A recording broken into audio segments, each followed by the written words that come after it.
यदि कोई कहे कि वस्तु को देखने से तो उसको प्रेम हो जाता है, पर बिना वस्तु के मिले पहला उससे प्रेम कैसे हुए? तो तुलसीदास जी कहते हैं कि भगवान के बिना देखे ही विश्वास करके के उसके नाम और रूप का स्मरण करना चाहिए। सुमरिय नाम रूप, नाम का और रूप का स्मरण करना चाहिए भगवान के अपने बिना देखे सदा विश्वास करके। क्योंकि यदि ये चाहोगे कि भगवान का दर्शन होने के बाद हम भजन और ध्यान करेंगे, जप और ध्यान करेंगे, तो वो तो होने का नहीं है। तो इसलिए भगवान के स्वरूप के दर्शन की जो एक प्रकार से है कि भी हम भगवान का दर्शन कोई भी नाम कैसे करें, तो इस बात को छोड़ दी। नाम का रूप स्वरूप का ध्यान तो करी, फिर इसके प्रभाव से भी भगवान में प्रेम होगा, तो प्रेम होने से भगवान के दर्शन प्राप्त होंगे।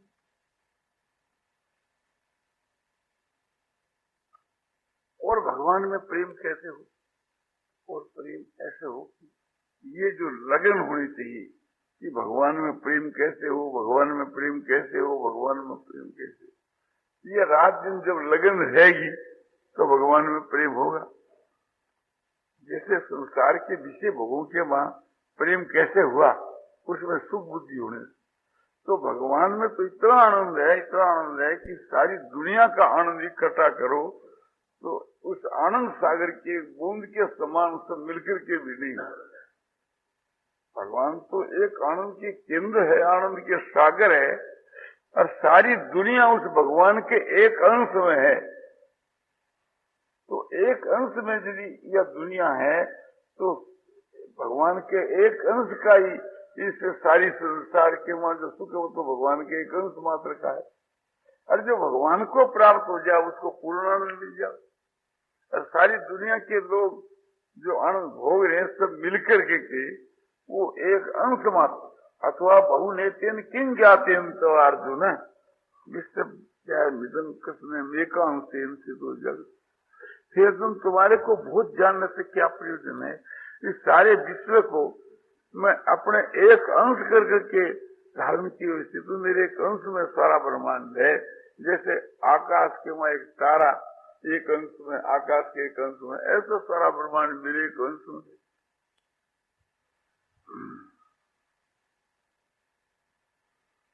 तो ये विश्वास होना चाहिए। ये बात थी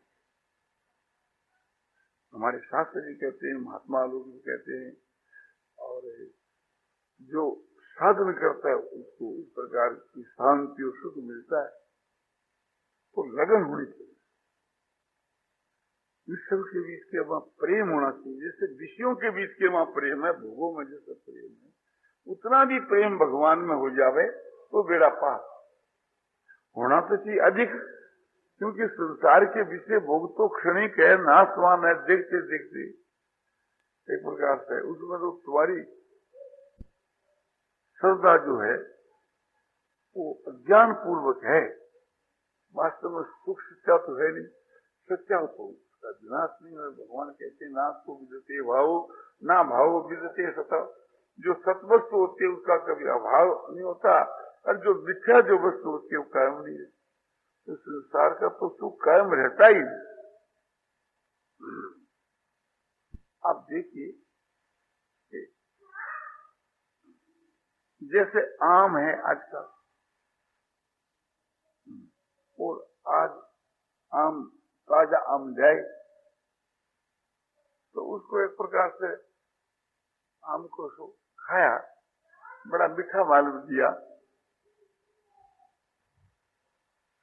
तो 10 आम लाए, उसके वहां से 2 आम आज खाए, बोले 2 दिन के बाद खाए। 2 दिन के बाद देखते हैं तो कुछ गड़ गए। अब खाते हैं तो उसको दुर्गंध आती है, वो लज्जित नहीं। अच्छा, जिसकी प्रकार से थोड़ा गला हुआ निकाल कर गला सिरा, फिर थोड़ा अच्छा उसमें से थोड़ा खाए, बोले 10 दिन के बाद और 2 आम खाए। बोले 10 दिन के बाद तो सीखना ही होगा, तो कोई काम की चीज नहीं रह जाएगी।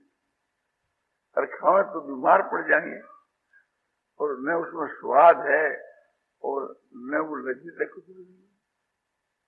तो वो सब चीज खा गई तो वो विनाशशील थी, मिथ्या चीज थी।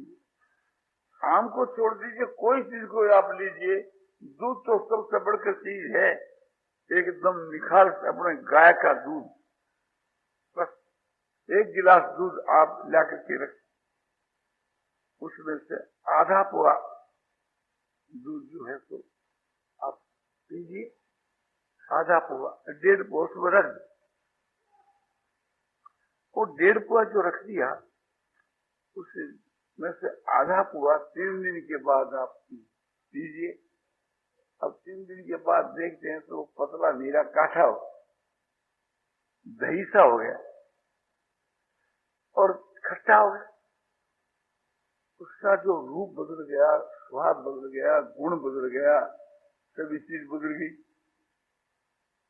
अब वो उसमें सुख नहीं है कि जो 3 दिन के पहले थी। बोले अच्छा, आधा पुआ इसको 15 दिन के बाद आप खाइए, कोई क्रिया न करके वैसा का वैसा रहे। तो जो 15 दिन के बाद तो उसको हम खा ही नहीं सकते, ऐसा खराब अवस्था हो जाती। उसमें जो सुख था, उसका जो रूप था, गुण था, स्वाद था, वो सब कहाँ गई? तो वास्तु के बाद वो मिथ्या चीज थी, सच्ची होती तो कायम रहती होती। तो इसी प्रकार सारे पदार्थों की यही दशा है। को उस काल के में तो सुख प्रतीत होता है, बोले ये भी तुम्हारे भ्रम से, ये तुमने ऐसा मान लिया। समझो थोड़ी बार के लिए कोई एक माली ने जाकर के पुष्पों का ढूंढा रखा, ताजा पुष्प है, सूंघने से बड़ी अच्छी गंध आती है, गुलाब के पुष्प। 1-2 बार उसको सूंघा और फिर टेबल पर रख दिया। थोड़ी देर के बाद मुंह कराया कि बाबूजी ये तो अभी ताजा है, इसको फिर सूंघिए। तो उसकी बात मानकर फिर सूंघ लिया। थोड़ी देर के बाद फिर उसको रख दिया। फिर नौकर आया कि बाबू साहब अभी तो ये ताजा है, और थोड़ा सूंघिए, आनंद लीजिए। अरे बोला कि हम सूंघते ही दिन भर, हमारी प्रार्थना यह है कि जो उसमें आनंद है तो अपने उसमें क्या आपत्ति है, सूंघते क्यों नहीं हमें? ऐसा तो कोई चीज नहीं है कि लड्डू है या पेड़े है, भाई पेट भर गया और समाता नहीं। अरे सूंघने का वह क्या लगता है, उसमें शरीर में कौन सा बोझा पड़ता है? अपने तो सूंघते रहो। मैं तो उसमें जब आनंद आता है तो डूंडे को यहाँ रख करके और दुपट्टे से बांध लेना चाहिए। बोले लोग पागल कहेंगे। बोले पागल क्यों? बोले हम आनंद लेते हैं। तो वास्तव में उसमें आनंद है नहीं, वो माना हुआ है। फूलों की सेज है, उस पर शयन कर रहे हैं, थोड़ी देर तक तो उसमें सुगंधी आती है, और फिर समझो वो रात में जब कुमला जाते हैं तो प्रातःकाल नौकरों को कहते हैं ये कूड़ा करके तो गया बाहर से, ये दशा होती। तो संसार के सारे पदार्थ ऐसे हैं, तो उसके बीच के वहां जो क्षणिक भी जो सुख मिलता है वो भी हमारा माना हुआ ही है। जैसे माता बहनें हैं, ये नाना प्रकार के गोश लगा करके सब जो ओढ़ना उठती है, साड़ी पहनती है। हम देखते हैं कोई कोई इतना उसके वो अपने जरी की चीज लगा देती है कि वो साड़ी तो है पाव भर की, और उसके जिसको हम लोग माल कहते हैं, गुलीन, कांगनी आदि, एक दूसरे तारा, ये सब ये उसके लगा दिए आधा से। कपड़े का बोझा तो पाव भर और उसके ऊपर का बोझा आधा से।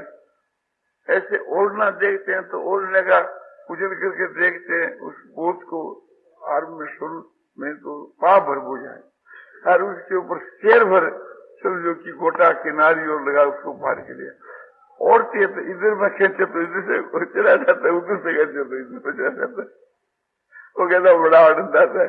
अरे आनंद तुम्हारे को आता, हमको तो नहीं आता। ये क्या बात है? ये तुम्हारी मानता है। जो वास्तव में इसमें सुख होता तो कुतिया को उठा कर देखो, एक गधी को उठा करके देखो, वो लात मारेगी गधी से। उसको कहो कि तुम्हारे को आनंद पूछाती, उसमें आनंद है ही नहीं। वो तो उसका मान्या हुआ है। यदि आनंद होता तो जैसे औरतें पैरती ऐसे पुरुष भी पैरते, वह आनंद तो है नहीं। ऐसे समझो कि जो आभूषण है, गहने जो है, इस शरीर के ऊपर 2 शेर बोझा सोने का लाद दिया, और देख देख खुश होते बोला बड़ा बड़ा बढ़िया है, बड़ा बढ़िया है, बड़ा आनंद आता। अरे आनंद आओ तो फिर रात में भी इसको पहन करके सो, क्योंकि रात का आनंद क्यों छोड़? बोले रात में तो तकलीफ होती है, तकलीफ क्यों? जब उस गहने में सुख है तो उसका रात में सुख कहां गया? तो रात में गढ़ता है, तो गढ़ता तो दिन में ही है, किंतु तुम उसकी तरफ ख्याल नहीं करते। उसमें जब सुख होते तो पुरुष लोग भी पहनते, सुख तो सब चाहते ही हैं, तो उसमें सुख की कल्पना मात्र है, वास्तव में सुख है सो नहीं। हर एक काम आप देख लीजिए, कोई असली गुलनार रंग का कपड़ा पहनती है तो कोई केसरी रंग का, कोई मोतिया रंग का, कोई गुलाबी, कोई कैसा कोई कैसा। ऐसे भाई लोग भी अपने नाना प्रकार के रंग के कपड़े, आकृति के कपड़े पहनते हैं। कोई कोट पहनता है तो कोई अपने समझो कि कमीज पहनता है, कोई जैकेट पहनता है तो कोई कुछ पहनता है। तो हम ये पूछते हैं कि भाई सुख ज्यादा किस में है, कौन से रंग में है? काले रंग में, पीले रंग में, हरे रंग में, गुलाबी रंग में, कौन से रंग में ज्यादा सुख है? तो सुख किसी भी रंग में नहीं, ये मन की कल्पना है। यदि मन की कल्पना नहीं होती तो एक को काला रंग अच्छा लगता है, तो एक को पीला लगता है, तो एक को हरा लगता है। ये क्यों होता? जब हरे रंग में सुख है तो सबको ही उसमें सुख होना चाहिए। यही बात समझो सब बातों के वहां, केसों के वहां। तो कोई तो हमारी माँ पर कैसा केस रखता है, ये कब है, कोई सिर के ऊपर खूब बाल लगता है, कोई समझो कि अपने बाबरी रखे, कोई अपने और आजकल भूला बाल लगते हैं, कोई चारना अजामत का लगता है, कोई आसान लगता है। ये नाना प्रकार के समझो की डिजाइन। तो हमारे पे ये बताओ कि किस प्रकार के केसों में आनंद आता है, वैसे सब रखें। ये 5 रकम से क्यों रखें? जिसमें सुख नहीं है उसको क्यों रखें?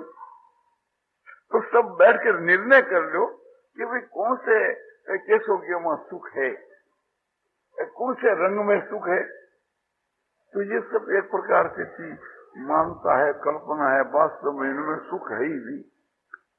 तो जो काल्पनिक जो सुख है उसके लिए ये प्रत्यक्ष प्रमाण है कि भी नाश को विद्यते भाव ना भाव विद्यते सतो।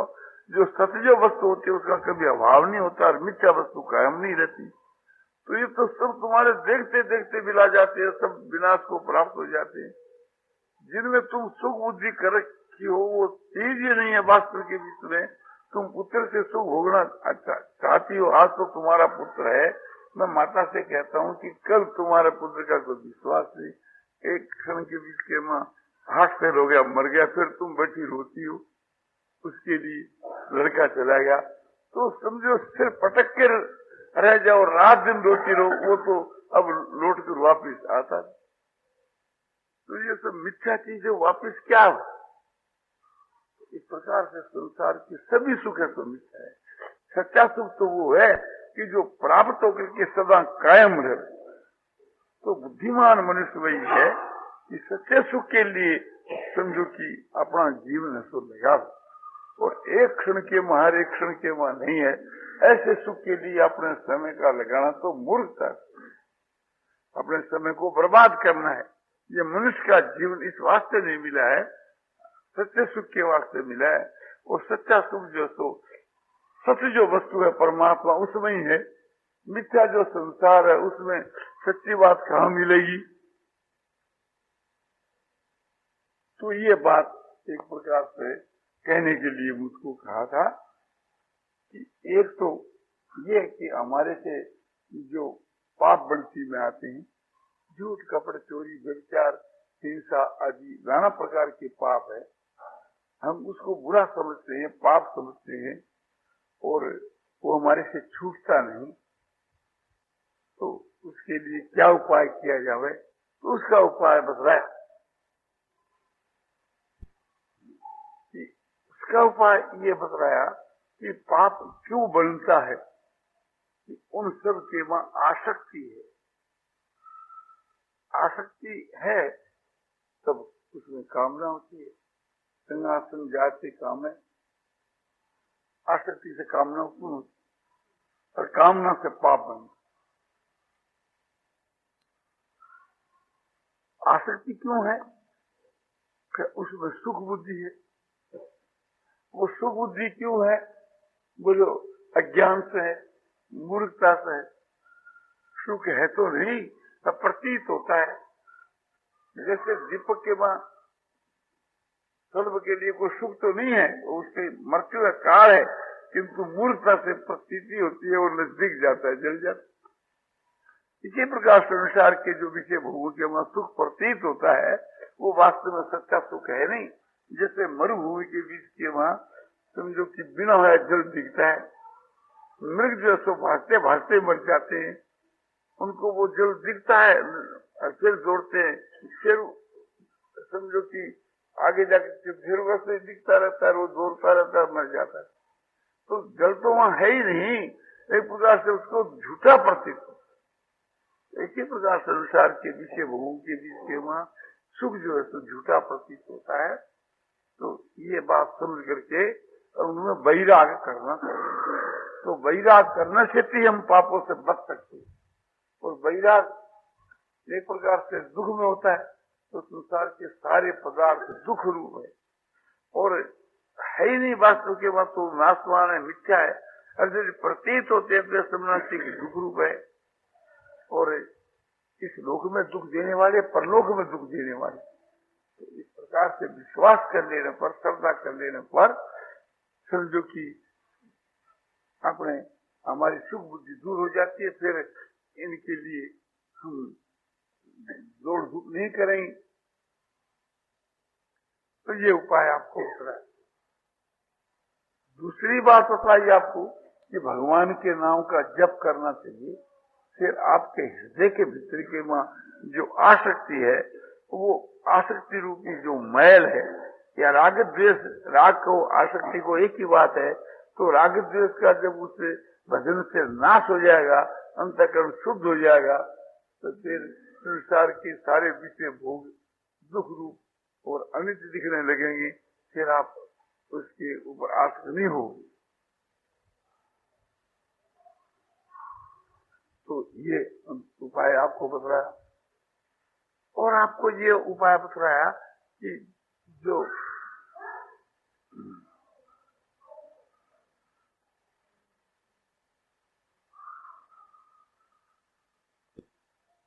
महात्मा जो पुरुष है उनका संग करना चाहिए।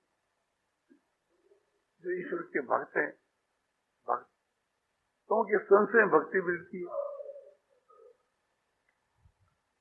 योगी के संग से योगी होता है, और भोगी के संग से भोगी होता है, और रोगी के संग से रोगी होता है। तो जैसे जैसा करे संग तो तैसा चढ़े रंग। तो सत्संग करना चाहिए और भगवान के नाम का जप करना चाहिए। सत्संग नहीं मिले तो सत्य जो शास्त्र है उनका जो अनुशीलन है, उनका जो एक प्रकार से विचार है, इससे भी अपने सत्संग के सामान्य लाभ हो जाता है। तो भगवान के नाम का जप, भगवान के स्वरूप का ध्यान, सत्पुरुषों का संग, सत्शास्त्रों का स्वाध्याय अभ्यास, ये करने से भी अंतःकरण शुद्ध हो जाता है और हृदय में ज्ञान का प्रकाश हो जाता है, अंधकार मिट जाता है। तो ये पोल खुल जाती है, जिनमें हमारी सुख बुद्धि है इनमें सब में वैराग हो जाता है। मालूम हो जाता है ओहो हम तो बड़े धोखे के वासी। तो आप यहाँ से प्रीति हट जाती, और जब प्रीति हटी और पाप बंद हो, और जब ईश्वर पर विश्वास हो जाता है तो भी पाप बंद हो जाता है। हम लोगों का प्रेम एक प्रकार से भगवान में होना चाहिए। तो क्या करना चाहिए? संसार से प्रेम हटा करके भगवान में प्रेम करना।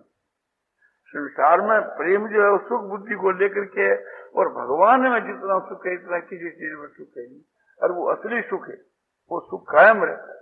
ये संसार का सुख कायम नहीं।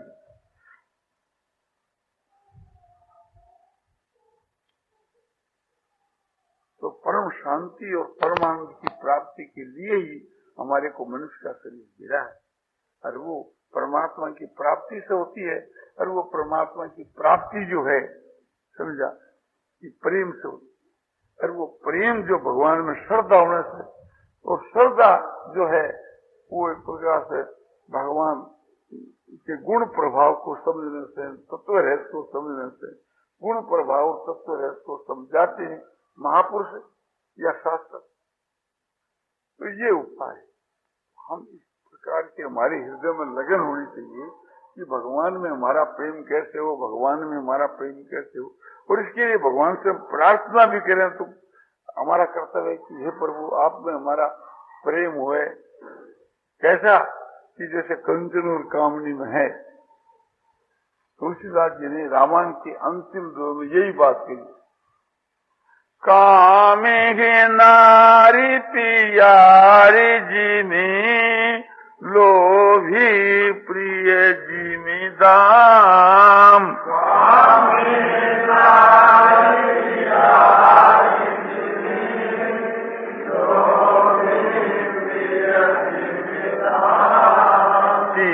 रघुनाथ निरंतर प्रिय लागहु मोहि राम।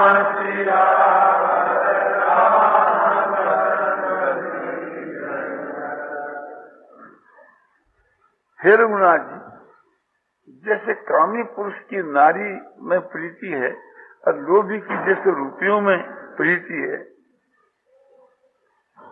इसी प्रकार से थी हे राम आप हमारे को निरंतर प्रिय लगे। भगवान से प्रार्थना करते हैं तुलसीदास।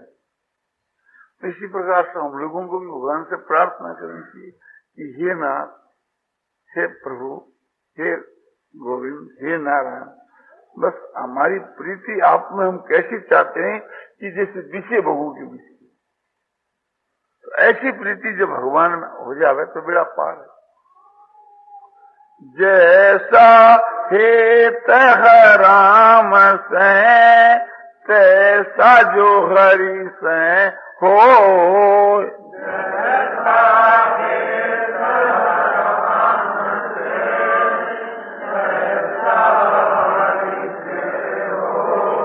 चला जाय वैकुंठ को, पलान पकड़े खोए।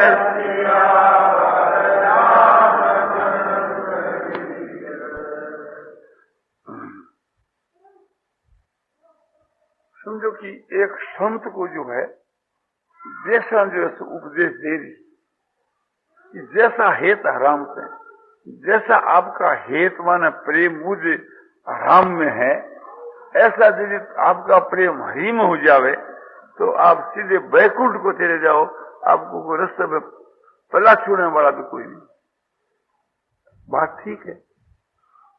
तो हम लोगों को एक प्रकार से असली वस्तु में प्रेम करना चाहिए, उन पदार्थों में प्रेम नहीं करना चाहिए कि जो आज है और कल नहीं। ईश्वर ने हमको बुद्धि दी है, विवेक दिया है, कुछ पे विचार करना चाहिए। हम रुपया इकट्ठा करते हैं, अरे हमको ये विचार करना चाहिए कि रोज हम 1000 रुपया कमाते हैं और महीने में 30,000 रुपये की 30 थैली ला करके हमारे कमरे में रख दी जाती है, किंतु जब हम मर करके जाते हैं तब आज हमारी मृत्यु होती है तो वो थैलियां तो आपकी यहीं धरी रहेगी, अपने साथ में तो 5 पैसे भी नहीं जाएंगे, तो इस रुपये से तुम्हारा क्या संबंध रहेगा? बोले कुछ नहीं। तो ये तुम्हारी मूर्खता ही है कि जो तुमने इस प्रकार से अपना सारा जीवन रुपया इकट्ठा करने में बिताया और आज तुम इसको छोड़ करके जा रहे हो और तुम्हारे साथ में एक थैली भी नहीं चलती, लाख उपाय करने से, तो तुमने अपना जीवन इस काम में नष्ट क्यों किया? कि जो चीज हमारे साथ में नहीं चल सकती उसके लिए हम अपने जीवन को नष्ट क्यों करें? हम नाना प्रकार के पाप करके रुपये कमाए, आज भी रुपये हमारे को धोखा दे रहे हैं, तो धोखे की चीज। इसलिए एक प्रकार से अपना जीवन रुपया इकट्ठा करने के वहां नहीं बिताना चाहिए। जैसे शहद की मक्खियां होती है, वो शहद इकट्ठा करती है और उस शहद को भोगने वाले दूसरे पुरुष है, उसने तो केवल परिश्रम किया। ऐसे ही शहद की मक्खी की माफक है, जैसे उन्होंने शहद इकट्ठा किया, हम रुपये इकट्ठे, समझा? तो परिश्रम तो है हमारे को और उसका भोग कोई दूसरा ही करेगा, तो ये तो हमारी मूर्खता है। दूसरी बात देखिए कि हम मकान बनाया बहुत परिश्रम करके, अब परिश्रम करके मकान तो बनाया हमने, अब न मालूम उसका भोग कौन करेगा? कोई तो बनाता ही मर जाता है और कोई बाद में मर जाता है। तो ये सब मिथ्या चीज है, ये चीज रहने की चीज नहीं है। इनके लिए समय बिताना है तो व्यर्थ है। जिनके शरीर के पालन पोषण के लिए समय बिताया जाता है, बोले वो भी मूर्खता है। जब हम मरते हैं तो इस शरीर को छोड़कर ही यहाँ जाते हैं, तो ये शरीर को लोग ले जाकर जला देते हैं, इसकी खाक हो जाती है, तो उस खाक से हमारा क्या प्रयोजन सिद्ध होगा? कुछ नहीं। तो फिर इस शरीर को हम एक प्रकार से पोषण करें तो हमारी मूर्खता ही है। जब शरीर का पोषण ही है तो मूर्खता ऐसे कुटुंब की बात है। हमने नहीं मालूम कितने कुटुंबों का पालन किया, कितने हमारे जन्म हुए, और इसके पूर्व जन्म में हम कुटुंब को छोड़ करके आए हैं, हमको पता ही नहीं। और यहाँ से विदा होने के बाद यहाँ का भी पता नहीं रहेगा। हमारे पिता में चले गए इस कुटुंब को छोड़ करके, अब उसको पता ही नहीं है कि हमारी क्या दशा हो रही है, और पता हो तो भी हमारी क्या मदद कर सकती है, और हमारा उससे क्या संबंध है? तो न हमारा कुटुंब से संबंध रहता, न धन से रहता, न मकान से रहता, न शरीर से रहता, किसी से भी नहीं रहता। तो फिर ऐसा हमको काम करना चाहिए। ये हमारा मनुष्य का जीवन जो है इस प्रकार से बिताना चाहिए कि जो हमारी कमाई हमारे साथ में, तो साथ में वही चीज रह सकती है कि जैसे ज्ञान है, वैराग है, भक्ति है, ध्यान है, परमात्मा में प्रेम है, श्रद्धा है, उत्तम गुणों का संग है, उत्तम आचरण है। जब मरता है तो ये चीजें साथ जाती है और कुछ भी नहीं जाता।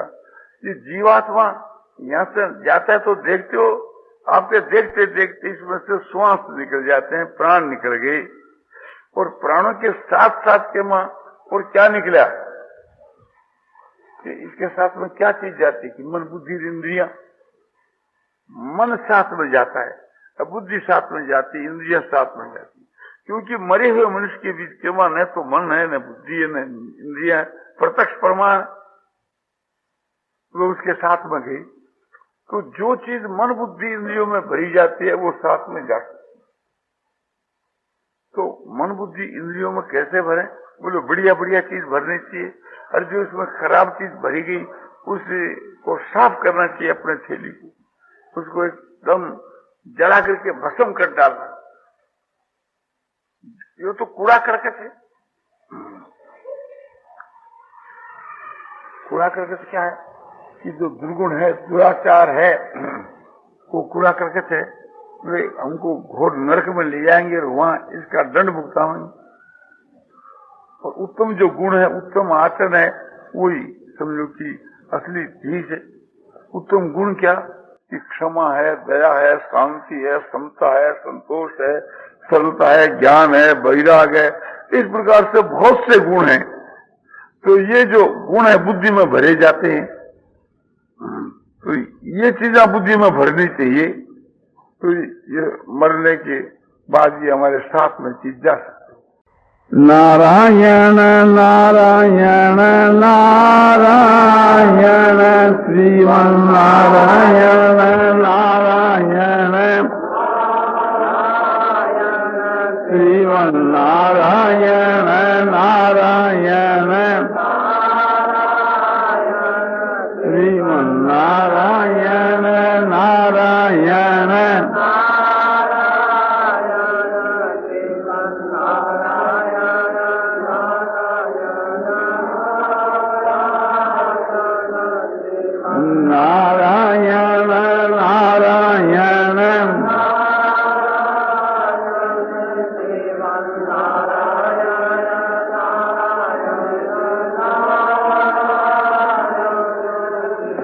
नारायण नारायण नारायण